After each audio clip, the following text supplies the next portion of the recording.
네, 새해 한 주도 하나님의 은혜 속에서 보내셨나요? 함께 누가복음 말씀 보겠습니다. 이 말씀을 하신 후 8일쯤 되어 예수께서 베드로와 요한과 야고보를 데리고 기도하시러 산에 올라가사 기도하실 때에 용모가 변화되고 그 옷이 휘어져 광채가 나더라. 오늘 말씀은 예수님이 한 산에서 영광스러운 모습으로 변화되신 사건입니다. 우리에게 변화산 사건이라고 잘 알려진 장면이에요. 예수님은 베드로와 요한과 야고보를 데리고 기도하시러 한 산에 오르세요. 그런데 이 말씀은 먼저 이 일이 일어난 시점이 언제인가를 밝힙니다. 이 말씀을 하신 후 8일이 지났을 때입니다. 변화산 사건은 8일 전 예수님이 하셨던 말씀과 연관이 있다는 거예요. 앞에 무슨 일이 있었나요? 예수님은 가이사랴 빌립보에서 제자들에게 물으십니다. 사람들이 나를 누구라 하느냐? 너희는 나를 누구라 하느냐? 사람들은 예수님을 세례 요한이나 엘리야와 같은 선지자 중에 한 명으로 생각하며 예수님에 대해 오해하고 있었어요. 예수님을 하나님의 그리스도라고 고백했던 제자들마저도 하나님의 그리스도이신 예수님이 이루실 하나님의 나라에 대해 잘 알지 못했어요. 예수님은 말씀하십니다. 내가 참으로 너희에게 이르노니 여기 서 있는 사람 중에 죽기 전에 하나님의 나라를 볼 자들도 있느니라. 너희들 중에 몇 사람이 이 땅에 영광 중에 임하는 하나님의 나라를 보게 될 것이라고 말씀하셨어요. 이 말씀을 하시고 8일이 지났을 때 예수님은 베드로와 야고보와 요한을 내리시고 산에 올라가신 거예요. 즉 이 산에서 일어날 일은 이 땅의 영광 중에 임하는 하나님의 나라를 나타내는 사건이라는 것입니다. 예수님은 기도하시던 중에 그 모습이 변화되십니다. 그들 앞에서 변형되사 그 얼굴이 해같이 빛나며 옷이 빛과 같이 휘어졌더라. 그 옷이 광채가 나며 세상에서 빨래하는 자가 그렇게 희귀할 수 없을 만큼 매우 휘어졌더라. 영광스러운 모습으로 변화되신 예수님을 묘사하는 복음서의 표현들이 공통적으로 나타내는 게 뭔가요? 예수님에게서 나오는 빛은 이 세상에서 볼 수 없는 하늘의 빛이었다는 거예요. 예수님이 원래 계셨던 곳이 어디인가요? 성부 하나님이 계신 하늘입니다. 예수님은 하늘에서 가셨던 영광스러운 모습으로 변화되셨어요. 이렇게 보면 이 사건은 놀라운 일이 아니라 자연스럽고 당연한 일이에요.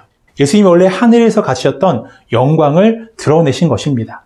예수님이 제자들에게 나를 누구라고 하느냐 물으셨던 곳은 가이사랴 빌립보였어요. 이스라엘의 왕인 헤롯이 로마 황제를 숭배하기 위해 만들어진 도시입니다. 도시 전체가 로마의 축소판이라 할 만큼 로마 양식을 그대로 따서 설계되고 건축되었습니다. 가이사랴 빌립보는 로마의 가치인 돈, 권력, 명예, 쾌락을 찬양하고 그 욕망으로 번들거리는 도시였어요. 그 모든 영광의 정점에 있던 인물이 로마 황제였습니다. 가이사랴 빌립보의 영광은 그 시대 사람들의 삶을 압도하고 영향을 주었어요. 사람들은 그 영광을 흠모하였고 그 영광을 조금이라도 더 쟁취하기 위해 살아갔습니다. 세속의 가치와 세상 나라의 영광으로 가득한 그 도시에서 얼마 떨어지지 않는 한 산에서 예수님은 하나님 나라의 영광스러운 모습으로 변화되셨어요. 예수님에게서 나오는 영광의 빛이 가이사랴 빌립보의 모든 영광을 덮어버립니다. 예수님이 이 땅에 하나님 나라의 왕권을 가져오신 하나님의 아들이시라는 것을 나타내셨어요. 그럼 하나님 나라의 왕권을 가지신 분이 이루실 하나님 나라의 모습은 어떨까요? 하나님 나라의 영광으로 변화되신 예수님은 모세와 엘리야와 함께 대화를 나누십니다. 시내산에서 이스라엘 백성을 대표하여 십계명 돌판을 수여받았던 모세는 구약의 율법을 대표합니다. 엘리야는 구약의 모든 선지자들을 대표하는 인물이에요. 율법과 선지자를 합하면 무엇이 되나요? 구약 성경입니다. 예수님은 모세와 엘리야와 같은 분이 아니라 구약의 모든 율법과 선지자들이 가리키고 기다려왔던 하나님의 아들이시라는 거예요. 예수님과 모세와 엘리야가 나눈 대화의 내용이 뭐였나요? 영광 중에 나타나서 장차 예수께서 예루살렘에서 별세하실 것을 말할세. 별세. 예수님이 이 세상을 떠나가실 것에 대해 말씀하고 있었어요. 예수님이 예루살렘에서 당하실 죽으심과 부활, 하늘로 올라가심에 대해서예요. 예수님은 우리의 죄를 대신해 죽으시고 3일 만에 부활하셨어요. 그리고 하늘로 올라가십니다. 원래 계셨던 하나님 아버지께로 돌아가시는 거예요. 아버지께로 돌아가신 예수님은 우리를 아버지께로 이끄십니다. 마치 자석이 물체를 끌어당기는 것처럼 아버지께로 올라가신 예수님이 우리를 아버지께로 이끄시는 거예요. 하나님 아버지와 끊어져 버린 우리를 다시 하나님께로 이끄시기 오셨던 예수님의 목적이 예루살렘에서 성취되었습니다. 우리들을 하나님께로 이끄셔서 지금 여기서부터 영원까지 하나님과 함께하는 생명을 누리게 하시는 것이 예수님이 이루실 하나님의 나라입니다. 변화산 사건은 하나님 나라의 왕권을 가진 예수님과 그분이 이루실 하나님의 나라를 가리키고 있어요. 그때 제자들은 졸고 있었어요. 졸다가 깨어서 영광스러운 모습으로 변화하신 예수님과 모세와 엘리야를 봅니다. 그 놀라운 모습을 본 베드로가 흥분해서 예수님께 무엇을 말하나요? 주여, 우리가 여기 있는 것이 좋사오니 우리가 초막셋을 쥐되 하나는 주를 위하여, 하나는 모세를 위하여, 하나는 엘리야를 위하여 하사이다 하되 자기가 하는 말을 자기도 알지 못하더라. 제자들은 예수님과 모세와 엘리야를 위해 각각 초막을 짓고 여기에 머물겠다고 했어요. 유대인인 제자들에게 모세와 엘리야는 최고의 권위이고 영광입니다. 모세와 엘리야와 함께 계시며 대화하신 예수님을 대단하게 보는 거예요. 제자들은 예수님을 모세와 엘리야와 같은 분으로 보고 있어요. 이 놀랍고 영광스러운 사건을 기념할 만한 기념물을 만들고 여기 머물겠다는 거예요. 그러나 그것은 예수님을 위한 일이 아니에요. 예수님과 모세와 엘리야가 나눈 대화의 중심이 무엇이었나요? 예수님이 예루살렘에서 이루실 일들이었어요.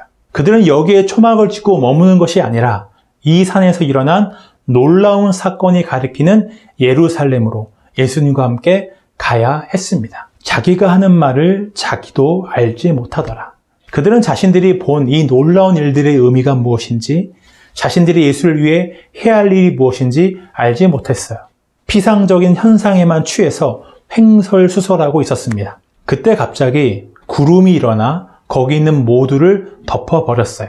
성경에서 갑작스럽게 일어나는 구름은 하나님의 임재를 나타냅니다. 거룩한 하나님의 임재를 맞닥뜨리는 제자들은 두려워해요. 구름 가운데서 하나님의 음성이 들려옵니다. 이는 나의 아들, 곧 택함을 받은 자니 너희는 그의 말을 들으라 하고, 하나님의 음성이 직접 예수님이 세례 요한이나 다른 선지자와 같은 분이 아니라 이 땅에 인간의 몸을 입고 오신 하나님의 아들이심을 증명하고 있습니다. 하나님의 음성이 그치고 구름도 사라지고 모세와 엘리야도 그 자리에 없었어요. 그곳에는 오직 예수님만 보였습니다. 예수님이 나타내신 영광에 압도된 제자들은 아무 소리도 낼 수 없었어요. 영광스러운 모습으로 변화된 예수님의 모습, 구약의 대표인 모세와 엘리야, 하나님 아버지의 음성, 모든 것이 예수님의 영광을 나타내었습니다. 예수님이 이루실 하나님 나라의 일을 증명했어요.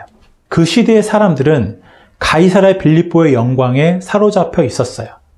예수님의 제자들도 마찬가지입니다. 제자들은 예수님이 이루실 하나님의 나라를 가이사랴 빌립보의 주인이 로마 황제에서 예수님으로 바뀌는 정도로 이해했어요. 예수님은 가이사랴 빌립보의 영광에 사로잡혀 있는 그 제자들이 하나님 나라의 영광이 무엇인지를 알기 바라셨어요. 그들을 산으로 데려가셨고 그들을 위해 기도하셨습니다. 무엇을 위해 기도하셨을까요? 제자들이 예수님이 가지신 영광을 보게 되기를 기도하신 거예요. 가이사랴 빌립보의 영광 대신에 하나님 나라의 영광이 그들을 사로잡길 바라셨어요. 가이사랴 빌립보의 영광은 사라지지 않았습니다. 이 시대에도 여전히 강력해요. 물질과 권력과 성공과 쾌락의 욕망이 이 시대의 사람들을 사로잡고 있어요. 부동산, 주식이라는 단어 뒤에 왜 투자 대신에 광풍이란 수식어가 붙을까요? 사람들이 그것을 열망하기 때문이에요. 그것을 통해 안정과 만족을 얻으려 하기 때문입니다. 사람들은 잠깐의 즐거움을 얻기 위해 시간과 돈을 쓰는 것을 아까워하지 않아요. 나를 사로잡고 있는 영광은 무엇인가요? 가이사랴 빌립보의 영광인가요? 예수님의 영광인가요? 예수님을 믿지만 제자들처럼 예수님에게서 가이사랴 빌립보의 영광을 찾고 있지는 않나요? 나에게 예수님은 어떤 분인가요? 나를 돕는 분인가요? 위로해 주신 분인가요? 충분하지 못해도 세상에서 우리는 나를 위한 도움과 위로를 얻을 수 있습니다. 예수님은 이 세상이 줄 수 없는 것을 주시는 분이에요. 예수님은 제자들의 시선을 가이사랴 빌립보에서 예루살렘으로 돌리셨어요. 그곳에 예수님은 죽으시고 부활하셔서 하늘에 오르셨습니다. 그리고 택하신 모든 사람들을 하나님께로 이끄셨어요. 하나님과 영원히 함께하는 하나님의 나라를 우리에게 주셨어요. 우리가 하나님의 자녀가 된 것은 예수님이 우리를 하나님께로 이끄셨기 때문입니다. 예수님은 세상이 줄 수 없는 것을 우리에게 주셨어요. 하나님을 우리에게 주셨습니다. 예수님은 제자들에게 하나님 나라의 영광을 보여주시기 위해 산으로 데려가셨어요. 하나님 나라의 왕권을 가지신 예수님의 영광스러운 모습을 제자들에게 보여주셨습니다. 지금 예수님은 우리를 어디로 데려가실까요? 변화산으로 데려가십니다. 우리가 예수님의 영광을 보게 하시기 위해 세상의 영광이 아닌 하나님 나라의 영광이 우리를 사로잡게 하시기 위해 우리를 변화산으로 데려가세요. 그것이 우리를 향해 가지신 예수님의 열망입니다. 그런데 우리에게는 이 열망이 잘 없어요. 예수님이 제자들을 산으로 데려가시고 그들이 영광 보기를 기도하실 때 제자들은 무엇을 했습니까? 졸고 있었어요. 제자들이 하나님 나라의 영광을 보기를 원하는 예수님의 열망이 제자들에게는 없었어요. 우리가 일상의 자리에서 하나님 나라의 영광을 구해야 한다는 것을 알고 있어요. 말씀과 기도와 순종의 자리에서 예수의 영광 보기를 구해야 한다는 것도 알고 있습니다. 그런데 왜 잘 안 되나요? 예수님의 영광 보기를 원하는 그 열망이 우리에게 없기 때문입니다. 그래서 우리도 깨어있지 못하고 졸고 있는 거예요. 일상에서 하나님 나라의 영광이 아닌 세상의 영광이 사로잡히고 예수님에게서 세상의 만족과 영광을 구하게 되는 것입니다. 예수님이 우리에게 가지신 그 열망이 우리에게도 있기를 원합니다. 예수님의 영광 보기를 구하세요. 우리가 있는 그 자리에서 예수님의 영광 보기를 구할 때 그곳은 예수님의 영광을 발견하는 변화산이 될 것입니다. 성령께서 세상의 모든 것보다도 아름다운 예수가 가진 영광의 빛을 우리에게 비추실 거예요. 그 빛이 우리의 생각과 영혼을 사로잡아 지금 여기서 하나님과 함께하는 생명을 누리게 하실 것입니다. 그것이 예수님을 따르는 성도의 삶입니다.